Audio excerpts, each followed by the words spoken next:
Hey everybody, this is drummer guy Josh Runquist, and I'm here with the guys from Sinister, who's going to be doing a headlining set here at the Turf Club in St. Paul, Minnesota. How are you guys doing tonight? Good. Thanks for having us. Good. Oh, it's an honor to see you guys. I mean, I've been a fan for years from my friend Kyle here, who introduced me to you guys, and I'm glad to support you guys in any way that I can. Right on. And if I could have you introduce yourselves from my left and continue around. My name's Dana. I play the drums. My name's Dan. I am the singer and keyboardist. I'm Joseph. I play the guitar. I'm Matt, and I play bass. Awesome. And how has this tour been going so far? So far, so good. I mean, we've had a couple shows that in the States. We're still trying to build audiences. But I mean, last night in Chicago was an amazing show, and Detroit and New York were good. And yeah, it's just been really good. I mean, in Canada, we do really well, but we're still just basically a brand new band in the U.S. So even though we've put out 7 records, we're still trying to win one fan at a time every town we go to. Very understandable. But I mean, as soon as I discovered you guys and got my radio show going, I've been trying to promote you guys as much as I can. And I mean, hopefully with this interview and playing you guys for this week's coming show, hopefully it'll build an audience for the next time you guys come through. For sure. So you guys are currently touring behind your new album, Animals. How's the reception been so far? I think it's pretty positive. I think people really like the record so far.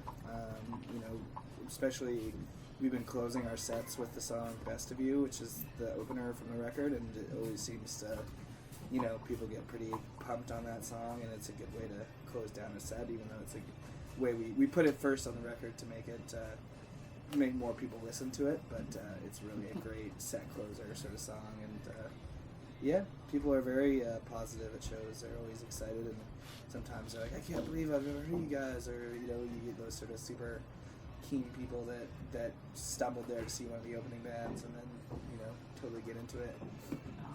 Very cool. And I'm glad you guys are ending with Best of You too. When I first heard that, I thought that'd be like the perfect way to end a set. I'm glad you guys are feeling that as well. Mm-hmm. So how's the reception been for playing the new songs live compared to the older material? That's good. Diapers on heads, man. Diapers Flowing. on heads. Diapers on heads. Diapers on heads. Yeah, I don't know. I guess in general, it's just every time we put out a new record, you're always keen to play a lot more of the new stuff. So we're playing mostly new stuff for this trip, and it seems to be going over pretty well. I guess we've just been through almost 12 or 14 shows straight. We haven't had a night off since the 16th. So we're all a little burnt out at this point. It's totally the crest of like 1 week. We've got 7 more shows after tonight, and then it's like, and then we're home. But it's just like you're really feeling the sort of whatever the show every night and the drive every day definitely wears on you after a little bit. So we're not super energetic, but we save it for the stage. Definitely nothing wrong with that, though. I mean, with band life, I mean, it's hard to be able to be energetic throughout the entire day. You gotta save it for the show, for the fans. So, with that said, we were talking a little bit before the first band went on stage. I let me in on a little bit that Mike Portnoy actually offered you guys to be on Progressive Nation at Sea. Has he had a chance to hear the new album, or have you heard anything from him about Animals? Yeah, he's got it. He asked if he'd be interested in doing the boat cruise, but in the end, he felt we weren't quite prog enough, which is funny because everyone's always like, "You guys are a prog band," and we're like, "No, we're not." So I don't know what to say to anybody anymore. But he stays in touch. He's a fan of the band, and he has a band called Flying Colors that we were talking about maybe touring together in the fall. We'll see what happens. We should get him to set up maybe that Big Elf band. I don't know how they do in the U.S., but it would be a okay fit. Yeah, but yeah, he definitely. I sent him some of the stuff before the album came out, and he was really into it. So he's been a nice champion of the band to have. Oh, very cool.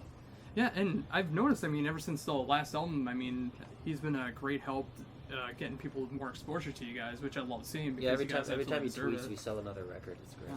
Yeah, I'm not joking. No, nothing wrong with that. And that kind of answered my next question too. What bands would you like to be able to tour with in the future that you think would be a good fit? White Denim. Yeah, that'd be fun. Yeah, White Denim's good. I mean, on a grand scale, you know, I was just... Platoon Rats. I just heard it was actually, we were all joking about how amazing it would be to tour with Rush.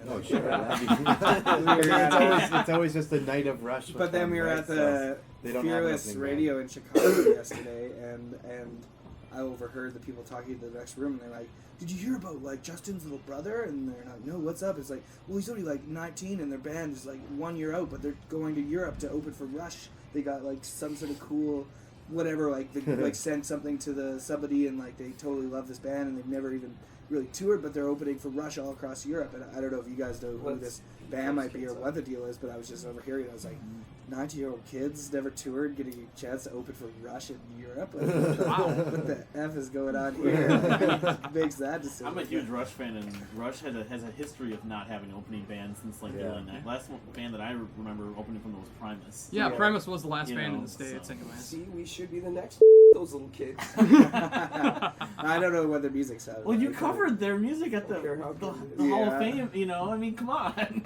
You I buddy know. up with Alex and Getty. I mean, Neil, I'm sure wasn't there, but But I mean, that would be great. I mean, you know, obviously, there's just big ones like playing any sort of like really more heavier rock and roll, or just rock and roll that gets out people like the Black Keys or the White Stripes, or I like, think big festivals are a lot more fun than just a big band or something, like going to play Coachella or Glastonbury or a lot of those kind of things. Like Joseph was mentioning in an interview earlier today, he's like, if I could just do festivals forever, that's the dream. And it's like, it's so true. You get to see amazing bands all the time, huge crowds, and you can just chill out. I mean, that's the great thing with those festivals. I mean, it's got the big names on there, and it's got the undiscovered bands that you discover from those festivals. And, Exactly. yeah, it's That's really the cool both thing to see. worlds. Yeah, and you guys just did South by Southwest, right? Sure did. Yeah. How did that go over for you guys? it was good. I think we had 4 shows down there.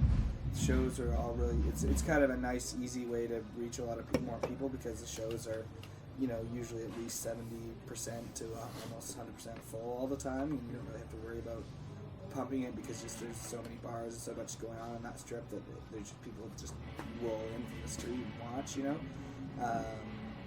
And it was just a nice chance to see some other bands. I think we went and saw St. Vincent and Dana Alburn from Blur one night, and Band of Skulls another night with Warpaint. But we missed Warpaint's set. Just When we heard the whole set, we were just in the line outside. sitting in line listening to Warpaint. Yeah. they're sure today. Talking to Irish people. But it's good. South by Southwest is, if you know, not so much. I don't think it's a big deal. Like you're gonna find like you're gonna get signed and famous from going to South by, but it's amazing to go there just for the experience and to get to hang out and be a fan. Oh, absolutely. I haven't been able to make it down there myself, but I'm hoping one year I'd be able to make it down there just to expose myself to brand new music I haven't heard yet. So that reason- Gong show, man. yeah. The whole street is just tens of thousands of people walking up and down, parading around and up and down and up and down. Rapping All and the drummers. streets. Pretty funny, yep. And drummers at every corner and in every sound possible area is coming at you, so you get this weird sort of rhythmic trance going in your head, and you kind of zone off and probably bark at the moon for a bit. I probably would be doing that too with all that going on. Another good question. What has been your guys' new influences or like new bands that you've discovered lately? Kendrick Lamar. I mean, we were driving through New York and I was listening to a college radio station there, and I don't love all their stuff, but I downloaded this new band called Ages and Ages from Portland, which I thought was really cool. You know, it's a bit more folky, but they just had a really groovy song and really nice harmonies and stuff, and so that band was neat to check out. And there was a guy I was actually going to mention that we listened to. I just randomly found his record and listened to it, but it's so good. It's Jonathan Wilson. Have you guys ever heard that name? Jonathan Wilson's Not yet. from Fanfare, and he's from LA, and it's just a super sort of psychedelic, almost like it's a little bit like Pink Floyd-y, but you know, he's sort of more folk rocky, but like it's just got these huge breakdowns and like amazing sax solos and huge Really? like kind of really sort of groovy, you know, groovy songs. And we've only listened to the album once so far, but it's been Jonathan Wilson, worth checking out. And we got to listen to the new Warpaint the other day, and that was, you know, more like down tempo electronic-y than I prefer, but it was nice to, you know, it was nice sort of late night highway music, I think. And what else? I saw another band coming through here in the next. They're playing here in a few days too, and I downloaded their record. What were they called? Temples. Yeah. Yeah, I saw at the Warpaint show they had the poster for them, and I had never heard of them, but you know. Temples is like riding the Tame Impala sort of wave of that sound, but they're pretty good songs. So The singer doesn't sound like John Lennon. he kind of does. Oh, okay. All right. They sound just as much like the Beatles, but Alright. psychedelic infused as the Tame Impala. But I guess the next band's about to start, so maybe we're gonna have to head upstairs or we'll probably be too loud for them to do. So this is I gotta warm up. Ben too. Sinister sure. signing out. Check signing out the out. band, www.bendsinisterband.com, and hopefully you'll spin a track right after this, maybe Best of You or something. Absolutely. Awesome. Yeah, and check out the new album Animals and the back catalog from Ben Sinister. This is that charming guy Josh Runquist. Thank you. What? My show is called That Charming Guy That Presents. Charming Guy The Presents. drummer guy. Yeah, I think he said it's that drunk You guy. get the impression Like- that it's about drumming, but it's just his Yeah. name or whatever. Yeah. Yeah, I got that nickname from my old cover band days because the drunk women on in the audience, like after the show, "You're that drummer guy, aren't you? I just saw you on stage. Where's your singer?" Now there's some act called